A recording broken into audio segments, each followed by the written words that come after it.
Movie start అవగానే మనకి అమృత్ వీరేంద్ర అనే ఇద్దరు ఎన్ఎస్జీ కమాండర్లను చూపిస్తారు. వాళ్ళిద్దరూ ఒక ఆపరేషన్ మీద వెళ్ళటం వల్ల మొబైల్స్ ని స్విచ్ ఆఫ్ చేసుకుంటారు. మిషన్ నుంచి తిరిగి వచ్చిన తర్వాత అమృత్ తన ఫోన్ ని ఆన్ చేస్తాడు. అమృత్ ఫోన్ లో చాలా మిస్డ్ కాల్స్ ఉంటాయి. దాంట్లో తన గర్ల్ ఫ్రెండ్ తులిక దగ్గర నుంచి వచ్చిన ఒక వాయిస్ మెసేజ్ కూడా ఉంటుంది. ఆ వాయిస్ మెసేజ్ లో తులిక మా నాన్న నాకు వేరే సంబంధం చూస్తున్నాడు, రేపే పెళ్లి వాళ్ళు వస్తారని చెప్తుంది. దాంతో అమృత్ వీరేష్ ని తీసుకుని తులికాని కలవటానికి వెళతాడు. తర్వాత రోజు అమృత్ అక్కడికి వెళ్లేసరికి తులిక నిశ్చితార్థం అయిపోతుంది. అమృత్ తులికతో మాట్లాడుతూ నాతో పాటు వచ్చే మనిద్దరం ఎక్కడికైనా పారిపోదాం అంటాడు. ఆ మాటలకి తులిక భయపడిపోతూ ఈ విషయం మా నాన్నకు తెలిస్తే మనల్ని ఎప్పటికీ వదిలిపెట్టడు, చంపేస్తాడని అంటుంది. అప్పుడే మనకి తులిక వాళ్ళ నాన్నని చూపిస్తారు. తులిక వాళ్ళ నాన్న పేరు బల్దేవ్ సింగ్. ఆయన ఒక పెద్ద బిజినెస్ మ్యాన్. కట్ చేస్తే అమృత్ తన ఫ్రెండ్ వీరేష్ తో జరిగిన మ్యాటర్ అంతా చెప్తూ ఉంటాడు. ఈ మధ్యలోనే అమృత్ కి తులిక దగ్గర నుంచి మెసేజ్ వస్తుంది, రేపు మేము ఢిల్లీ వెళ్తున్నామని. తులిక ఇండైరెక్ట్ గా అమృత్ ని కూడా ఢిల్లీ రమ్మని హింట్ ఇస్తుంది. కట్ చేస్తే తర్వాత రోజు ఢిల్లీ ట్రైన్ లో వెళ్తున్న తులిక వాళ్ళ ఫ్యామిలీని చూపిస్తారు. ఆ ట్రైన్ లో అప్పటికే అమృత్ తన ఫ్రెండ్ వీరేష్ తో పాటు ఉంటాడు. కాసేపటి తర్వాత అమృత్ ఆ ట్రైన్ లో తులికాని కలిసి తులికాకి ఒక ఉంగరాన్ని తొడిగి ఇప్పుడు మన ఇద్దరికి ఎంగేజ్మెంట్ నిజంగా జరిగిపోయిందని చెప్తాడు. ఆ మాటలతో తులిక అమృత్ని చూసి చాలా హ్యాపీగా ఫీల్ అవుతుంది. తర్వాత ఎవరి బోగిల్లోకి వాళ్ళు వెళ్ళిపోతారు. కాసేపటి తర్వాత ట్రైన్ ఒక స్టేషన్ లో ఆగుతుంది. అప్పుడే ఆ ట్రైన్ లోని ఒక బోగిలోకి కొంతమంది వ్యక్తులు ఎక్కుతారు. ఆ బోగిలోనే తులిక వాళ్ళ ఫ్యామిలీ ఉంటారు. అసలు వాళ్ళు ఆ ట్రైన్ బోగిలోకి ఎందుకు ఎక్కుతారంటే ఆ ట్రైన్ ని దోచుకోవడానికి ఎక్కుతారు. వాళ్ళంతా కుటుంబ సభ్యులు. వాళ్ళు మొత్తం దాదాపుగా 40 మంది ఉంటారు. వాళ్ళ లీడర్ పేరు బనీ. ఇలా దొంగతనాలు చేసి వాళ్ళ జీవనం కొనసాగిస్తూ ఉంటారు. కట్ చేస్తే మనకి ఇంకో వైపు బనీ వాళ్ళ నాన్నని చూపిస్తారు. మిగతా ఫ్యామిలీ మెంబర్స్ ని తీసుకుని బనీ వాళ్ళ నాన్న వేరే స్టేషన్ దగ్గర ఎదురు చూస్తూ ఉంటాడు.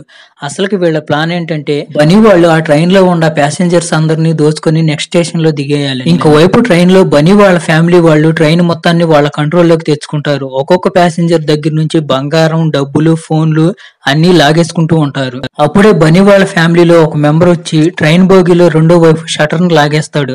అతను అలా ఎందుకు చేస్తాడంటే ఈ ట్రైన్ బోగిలో ఎవరైనా అరిచినా కానీ అవతల వైపు ఉన్న వాళ్ళకి వినిపించకుండా ఉండటానికి అలా చేస్తాడు. ఇంకోవైపు బనీ అతని మనుషులతో కలిసి ట్రైన్ లో మిగతా ప్యాసింజర్స్ ని దోచుకుంటూ ఉంటాడు. అప్పుడే సడన్ గా బనీ కళ్ళు తులిక మీద పడతాయి. తులిక చాలా అందంగా ఉంటుంది. దాంతో బనీ వెళ్లి తులికతో మిస్బిహేవ్ చేస్తూ ఉంటాడు. అది చూసి తులిక వాళ్ళ నాన్న బనీకి వార్నింగ్ ఇస్తూ నా కూతురు జోలికి వచ్చావంటే నిన్ను ఎక్కడే చంపి బొంద పెడతానని వార్నింగ్ ఇస్తాడు. అప్పుడే బనీ వాళ్ళ అంకుల్ బనీ దగ్గరికి వచ్చి అరే నువ్వు ఎవరితో పెట్టుకుంటున్నావో అర్థం అవుతుందా, ఆయన ఒక పెద్ద బిజినెస్ మ్యాన్, ఆయనకి ఎంత దూరంగా ఉంటే నీకే అంత మంచిదని చెప్తాడు. బనీ మాత్రం అతని మాటలేమీ పట్టించుకోకుండా ఇలా ఒక్కొక్కళ్ళ దగ్గర దొంగతనం చేయాలంటే చాలా విసుగు పడుతుంది. అదే దీన్ని కిడ్నాప్ చేసి బెదిరించామంటే వీడు అడిగినంత డబ్బు ఒకేసారి ఇస్తాడని చెప్పి తులికాని కిడ్నాప్ చేస్తాడు. వాళ్ళ నాన్నని కొట్టి వాళ్ళ నాన్న స్పృహ తప్పిపోయేలా చేస్తాడు బనీ. కట్ చేస్తే ఇంకోవైపు బనీ వాళ్ళ మిగతా ఫ్యామిలీ మెంబర్స్ అమృత్ వీరేష్ ఉన్న బోగిలో కూడా వస్తారు. వాళ్ళు అమృత్ ని వీరేష్ ని బెదిరించి వాళ్ళ దగ్గర ఉన్న మొబైల్ ఫోన్స్ తీసుకుంటారు. వాళ్ళు ఏదైనా అడ్డం తిరిగితే ట్రైన్ లో ఉన్న మిగతా పబ్లిక్ ఏదైనా ప్రమాదం జరుగుతుందేమోనని చెప్పి అమృత్ వీరేష్ సైలెంట్ గా ఉండిపోతారు. ఇదంతా చూసిన తర్వాత అమృత్ తులిక గురించి వాళ్ళ ఫ్యామిలీ గురించి ఆందోళన పడుతూ ఉంటాడు. వాళ్ళు ఎలాగున్నారో చూద్దామని చెప్పి తులిక వాళ్ళు ఉన్న బోగిలోకి వీరేష్ తో కలిసి వస్తాడు. అమృత్ వీరేష్ తో కలిసి ఆ తులిక వాళ్ళ బోగిలోకి వచ్చేసరికి బనీ తులికతో మిస్బిహేవ్ చేస్తూ ఉంటాడు. అమృత్ ని వీరేష్ ని చూడగానే బనీ మిగతా ఫ్యామిలీ మెంబర్స్ అంతా వచ్చి వాళ్ళ మీద అటాక్ చేస్తారు. ఎందుకంటే వాళ్ళు ఇప్పుడు దాకా ఏ అడ్డంకి లేకుండా ఫ్రీగా ట్రైన్ అంతా దోచుకుంటున్నారు. అమృత్ వీరేష్ కూడా ఎదురు తిరిగి బన్నీ వాళ్ళ ఫ్యామిలీ మెంబర్స్ ని చాలా మందిని చంపేస్తారు. ఇంకోవైపు బన్నీ వాళ్ళ అంకుల్ వీరేష్ పైన అటాక్ చేస్తాడు. కానీ వీరేష్ బన్నీ వాళ్ళ అంకుల్ ని అక్కడికక్కడే చంపేస్తాడు. తర్వాత వాళ్ళు తులికాని తులిక ఫ్యామిలీ మెంబర్స్ ని బోగిలో రెండో వైపుకి తీసుకువెళ్తారు. ఇంకోవైపు బన్నీ వాళ్ళ అంకుల్ చనిపోవడంతో బన్నీ చాలా కోపంగా ఉంటాడు. బన్నీ కజిన్ కూడా తన తండ్రి చనిపోవడంతో బాగా ఏడుస్తూ ఉంటాడు. దాంతో కోపం వచ్చిన బన్నీ ఎలాగైనా అమృత్ ని వీరేష్ ని చంపేయాలని మిగతా తన వాళ్ళందరినీ తీసుకుని వాళ్ళ మీద అటాక్ చేయడానికి వస్తాడు. అయితే అమృత్ వీరేష్ బన్నీ వాళ్ళ ఫ్యామిలీ వాళ్ళందరినీ ఒక్కొక్కరిని చేసి చంపేస్తూ ఉంటారు. అప్పుడు బన్నీ పక్కనే ఉన్న ఒక చిన్నపిల్లడు గొంతు పైన కత్తి పెట్టి అమృత్ ని బెదిరిస్తూ మీరిద్దరూ మా వాళ్ళని చంపేయటం ఆపేయండి, లేకపోతే ఈ పిల్లాడి గొంతు ఇప్పుడే ఇక్కడికిక్కడే కోసేస్తానంటాడు. దాంతో అమృత్ వీరేష్ బన్నీ వాళ్ళ ఫ్యామిలీ పైన అటాక్ చేయడం ఆపేస్తారు. తర్వాత బన్నీ అమృత్ ని బల్దేవ్ ఠాకూర్ ఎక్కడున్నాడని అడుగుతాడు. దానికి అమృత్ ఏం సమాధానం చెప్పకుండా సైలెంట్ గా ఉండిపోతాడు. దాంతో కోపం వచ్చిన బన్నీ వీరేష్ ని షూట్ చేస్తాడు. అలా వీరేష్ కి తీవ్రంగా గాయాలవుతాయి. వీరేష్ ని షూట్ చేస్తున్నప్పుడే బనీ చేతికి కూడా గాయం అవుతుంది. అదే అదునుగా తీసుకుని అమృత్ వీరేష్ ని తనతో పాటు వేరే బోగిలోకి తీసుకువెళ్తాడు. కానీ అప్పటికే అక్కడ ఉన్న బనీ వాళ్ళ అంకుల్ కొడుకు రవి అమృత్ పైన అటాక్ చేస్తాడు. అప్పుడే అక్కడికి బన్నీ వచ్చి వీరేష్ ని మళ్ళీ తనతో పాటుగా తీసుకువెళ్తాడు. దాంతో కోపం వచ్చిన అమృత్ రవిని పిచ్చి కొట్టుడు కొట్టి ఒక గోతంలో వేసి తనతో పాటు తీసుకువెళ్తాడు. ఎందుకంటే రవి తనతో పాటుగా ఉంటే బన్నీ వీరేష్ ని ఏం చేయలేడని అమృత్ నమ్మకం. కట్ చేస్తే తర్వాత అమృత్ రవిని అసలు మీరెవరు, ఇక్కడ ఎంతమంది ఉన్నారని అడుగుతాడు. అమృత్ని చూసి భయపడిపోయి రవి అంతా చెప్పేస్తాడు. కట్ చేస్తే ఇంకోవైపు బన్నీ వాళ్ళ నాన్నకు ఫోన్ చేసి ట్రైన్ లో మన వాళ్ళని బాగా కొట్టారని, బాబాయిని చంపేశారని చెప్తాడు. ఆ మాట వినగానే బన్నీ నాన్న షాక్ అవుతాడు. తర్వాత స్టేషన్ కి బన్నీ వాళ్ళ నాన్న వచ్చి ట్రైన్ లో ఎక్కి చనిపోయిన తన తమ్ముడిని చూసుకుని చాలా ఏడుస్తాడు. తర్వాత బన్నీ వీరేష్ ని చూపిస్తూ వీడే బాబాయిని చంపేసిందని చెప్తాడు. దాంతో బన్నీ వాళ్ళ నాన్నకి వీరేష్ పైన చాలా కోపం వచ్చి వీరేష్ ని దారుణంగా కొడతాడు. కానీ బన్నీ వాళ్ళ నాన్నని ఆపేసి వీడితో పాటు ఉన్న ఇంకోడు రవిని కిడ్నాప్ చేశాడని చెప్తాడు. ఇంకోవైపు అమృత్ తులికా దగ్గరికి వెళ్లి తులికా సేఫ్టీ కోసం ఒక నైఫ్ ని తులికాకిస్తాడు. అప్పుడు తులికా అమృత్ తో మాట్లాడుతూ నా చిన్న చెల్లెలు అహనా కనిపించట్లేదని చెప్తుంది. దాంతో అమృత్ అహనా కోసం వెతుకుతూ వేరే బోగిల్లోకి వెళ్తాడు. అప్పుడు బన్నీ మిగతా ఫ్యామిలీ మెంబర్స్ అంతా అమృత్ పైన అటాక్ చేసి అమృత్ ని తీవ్రంగా గాయపరిచి తర్వాత బన్నీ వాళ్ళ నాన్న దగ్గరికి తీసుకువెళ్తారు. ఇంకోవైపు బన్నీ వెతుక్కుంటూ తులిక వాళ్ళ దగ్గరికి వస్తాడు. అతను డోర్ బయట ఉండి తులికా పైన అటాక్ చేస్తూ ఉంటాడు. తులికా కూడా తనను తాను ప్రొటెక్ట్ చేసుకోవడానికి ట్రై చేస్తూ ఉంటుంది. కానీ తులికాకి కొన్ని గాయాలు అవుతాయి. మళ్ళీ బన్నీ తులికాతో మిస్బిహేవ్ చేయడం స్టార్ట్ చేస్తాడు. దాంతో కోపం వచ్చిన తులికా బన్నీ పైన అటాక్ చేస్తుంది. తులికా అలా చేయడంతో బన్నీకి కోపం వస్తుంది. దారుణంగా తులికా పొట్లో కత్తి పెట్టి పొడుస్తాడు. అలా అమృత్ కళ్ళ ముందులే తులికాని చంపేస్తాడు. అలా చంపేయటమే కాకుండా తులికాని ట్రైన్ లో నుంచి కింద పడేస్తాడు. ఇదంతా చూసి అమృత్ కి విపరీతమైన కోపం వస్తుంది. అప్పటికే తీవ్రంగా గాయాల పాలైనా కానీ అమృత్ కి ఇదంతా చూసి విపరీతమైన కోపం వస్తుంది. బన్నీ వాళ్ళ ఫ్యామిలీ మెంబర్స్ అందరినీ అమృత్ పిచ్చి కుక్కల్ని కొట్టినట్టు కొడుతూ ఉంటాడు. ఇదంతా చూసి అక్కడే ఉన్న బన్నీ వాళ్ళ నాన్నకి బన్నీకి భయం వేసి వాళ్ళతో పాటుగా రవిని తీసుకుని వేరే బోగీలోకి వెళ్లిపోతారు. ఈ మధ్యలోనే బన్నీ వాళ్ళ నాన్నతో మాట్లాడుతూ తాను బల్దేవ్ ఠాకూర్ కూతుర్ని చంపేశానని చెప్తాడు. ఆ మాటలు వినగానే బన్నీ వాళ్ళ నాన్న షాక్ అవుతాడు. అరే మెంటల్, నువ్వు అసలు ఏం చేసావో నీకు అర్థం అవుతుందా? ఇక్కడ నుండి వెళ్లేలోపు మనం బల్దేవ్ ఠాకూర్ని కానీ చంపేలేదంటే అతను మనల్ని మన వాళ్ళందరినీ చంపేసేదాకా నిద్రపోడని చెప్తాడు. అతన్ని ఎలాగైనా గానీ ఈ ట్రైన్ లో ఉండగానే చంపేయాలి. ట్రైన్ లో నుండి బయటకు వెళ్ళాడంటే అతనికి పెద్ద పెద్ద పొలిటీషియన్స్ తో సంబంధాలు ఉన్నాయి.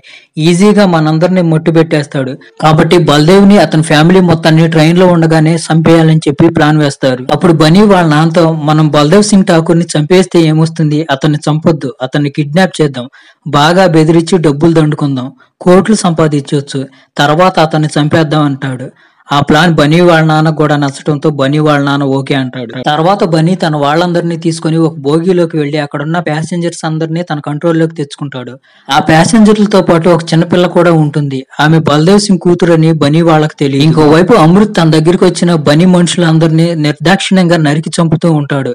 ఇంకోవైపు బల్దేవ్ సింగ్ ఠాకూర్ తన దగ్గరున్న పాత బట్టలన్నింటినీ ఒక చోట వేసి వాటికి నిప్పు పెట్టి ట్రైన్ లో నుంచి బయటేస్తాడు. ఎందుకంటే ఎవరైనా రైల్వే ఆఫీసర్స్ కానీ ఆర్మీ వాళ్ళు కానీ ఏదైనా ప్రమాదం జరిగిందని హెల్ప్ చేయడానికి వస్తారని ఆయన అలా చేస్తాడు. ఈ గ్యాప్ లోనే ట్రైన్ ఒక స్టేషన్ క్రాస్ అయి వెళ్తుంది. ఆ ట్రైన్ అలా వెళ్తున్నప్పుడు స్టేషన్ లో కూర్చున్న వాళ్ళకి ట్రైన్ లో నుంచి వస్తున్న మంటలు కనిపిస్తాయి. దాంతో వాళ్ళు ఆ ట్రైన్ లో ఉన్న పోలీసులకి ఆ మంటల గురించి ఇన్ఫార్మ్ చేస్తారు. వెనకాల కూర్చున్న పోలీసులు ట్రైన్ లో చూడటానికి వెళ్తారు. వాళ్ళకి ట్రైన్ లో ముందుగానే షట్టర్స్ వేసేయటం వల్ల లోపల ఏం జరుగుతుందో తెలియదు. ఎలాగోలా పోలీసులు బల్దేవ్ సింగ్ ఠాకూర్ అలాగే వీరేష్ ఉన్న బోగీలోకి వస్తారు. అక్కడున్న ప్యాసింజర్స్ జరిగిందంతా చెప్తారు. ఇంకోవైపు బన్నీ వాళ్ళు వేరే బోగీలోకి వెళ్లేసరికి అమృత్ బన్నీ వాళ్ళందరినీ పిచ్చి కుక్కలను కొట్టినట్టు కొట్టి ఏలాడదీస్తుంటాడు. ఇలాంటి పరిస్థితుల్లో కూడా మన వాళ్ళందరినీ ఇంత క్రూరంగా దారుణంగా చంపుతున్నాడంటే ఈ సోల్జర్ మామూలోడు కాదు, ఇతనితో మనం డైరెక్ట్ గా ఫైట్ చేయలేమని చెప్పి బన్నీ వాళ్ళ నాన్న ఒక ప్లాన్ వేస్తాడు. ఆ ప్లాన్ ఏంటంటే నెక్స్ట్ స్టేషన్ లో ట్రైన్ కొంచెం స్లో అవగానే బన్నీ ఈ బోగీలో నుంచి పరిగెత్తుకుంటూ వెళ్లి బల్దేవ్ సింగ్ ఠాకూర్ ఉన్న బోగీలోకి, ఇంకోవైపు బన్నీ వాళ్ళ నాన్న బన్నీ ఫ్యామిలీ మెంబర్స్ అమృత్ పైన అటాక్ చేయడానికి వస్తారు. అమృత్ కి అన్ని గాయాలైనా కానీ అమృత్ వాళ్ళందరినీ ముక్కలు చేస్తూ ఉంటాడు. అమృత్ కి అర్థం అవుతుంది తనకు చాలా పెద్ద మొత్తంలో గాయాలయ్యాయి, ఫైట్ చేయటం చాలా కష్టంగా ఉందని. అయినా కానీ అమృత్ వాళ్ళని చంపుతూ ఉంటాడు. అంతలోని బన్నీ మనుషుల్లో ఒకడు అమృత్ వెనక వైపు నుంచి వచ్చి అమృత్ పైన అటాక్ చేసి స్పృహ తప్పేలా చేస్తాడు. ఇంకోవైపు పోలీసులు బన్నీ వాళ్ళ మనుషుల దగ్గరికి వెళ్లి వాళ్ళందరినీ కాల్చి చంపేసి అహనాని కాపాడతారు. అప్పుడే అహనాకి వాళ్ళంతా కలిసి తులికాని దారుణంగా హత్య చేశారని తెలుస్తుంది. దాంతో అహనా గుండెలు పగిలేలా ఏడుస్తుంది. ఇంకోవైపు బన్నీ తన ఫ్యామిలీ మెంబర్స్ తో కలిసి ఎలాగోలా బల్దేవ్ ఠాకూర్ దగ్గరికి చేరుకుంటాడు. అతను ఏసీపీ పైన అలాగే వీరేష్ పైన అటాక్ చేస్తూ ఉంటాడు. వీరేష్ కి అంతకు ముందే భుజం పైన బుల్లెట్ తగలటం వల్ల అతను ఎక్కువసేపు ఫైట్ చేయలేకపోతాడు. ఇదే అవకాశంగా తీసుకొని బన్నీ ఒక కత్తి తీసుకొని వీరేష్ గుండెల్లో పొడిచి అతన్ని చంపేస్తాడు. ఇంకోవైపు బన్నీ మిగతా ఫ్యామిలీ మెంబర్స్ అమృత్ ని తాళ్లతో బంధించి బన్నీ దగ్గరికి తీసుకొస్తారు. అక్కడికి వచ్చిన అమృత్ కి వీళ్ళు వీరేష్ ని దారుణంగా చంపేయటం కనిపిస్తుంది. దాంతో అమృత్ తన కోపాన్ని కంట్రోల్ చేసుకోలేకపోతాడు. అమృత్ దొరికిన వాళ్ళని దొరికినట్టు అడ్డంగా నరికి పడేస్తాడు. ముందుగా అమృత్ బన్నీ వాళ్ళ నాన్నని పెట్రోల్ పోసి బతికొండగానే తగలబెడతాడు. ఆ మంటలకి అమృత్ చూడలేకపోతాడు. అప్పుడే బన్నీ అవకాశంగా తీసుకుని అమృత్ పొట్టలో కత్తి పెట్టి పొడుస్తాడు. నిన్ను కూడా నీ గర్ల్ ఫ్రెండ్ నేను ఎలాగైతే చంపానో అలాగే చంపుతానంటాడు. ఆ మాటలతో వెంటనే అమృత్ కి తులికా గుర్తొచ్చి కోపం ఎక్కువైపోతుంది. బనీని పిచ్చి కుక్కను కొట్టినట్టు కొడతాడు. అలా చాలా సేపు కొట్టిన తర్వాత అమృత్ బనీని పొడిచి పొడిచి పొడిచి చంపుతాడు. ఈ మధ్యలోనే ట్రైన్ ఒక స్టేషన్ లోకి వస్తుంది. అక్కడికి మిలిటరీ వాళ్ళు వస్తారు. ట్రైన్ ఆగటంతో అమృత్ కిందకు దిగుతాడు. అతన్ని చూస్తే ఎలా ఉంటుందంటే ఏ క్షణమైనా కానీ అమృత్ ప్రాణాలు పోయేలా అనిపిస్తాయి. అమృత్ వెళ్లి ఒక బెంచి పైన కూలబడతాడు. అప్పుడే అక్కడికి తులికా కూడా వస్తుంది. తులికా వచ్చి అమృత్ చేయి పట్టుకుని అమృత్ పక్కనే కూర్చుంటుంది. అమృత్ తులికానే జ్ఞాపకం చేసుకుంటూ ఉంటాడు. ఇక్కడితో ఈ మూవీ ఎండ్ అయిపోతుంది.